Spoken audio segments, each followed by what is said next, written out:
উচ্চতা দেখে কি আপনার হাত পা ঠান্ডা হয়ে যায়, নাকি কোনো বন্ধ ঘরে ঢুকলে মনে হয় দম বন্ধ হয়ে আসছে? সাধারণ ভয় আর ফোবিয়ার মধ্যে পার্থক্য অনেক। আপনি কি জানেন, পৃথিবীতে এমন অনেক মানুষ আছেন যারা এমনকি আয়নায় নিজেকে দেখতেও ভয় পান? চলুন জানি এই অদ্ভুত ফোবিয়া নিয়ে। ফোবিয়া আসলে কি?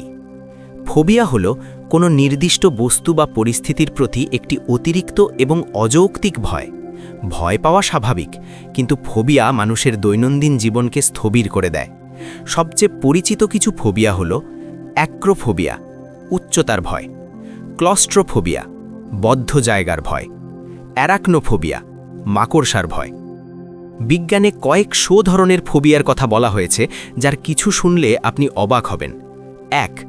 নোমোফোবিয়া, মোবাইল ফোন ছাড়া থাকার ভয়। বর্তমান যুগে এটি সবথেকে বেশি বাড়ছে। ২.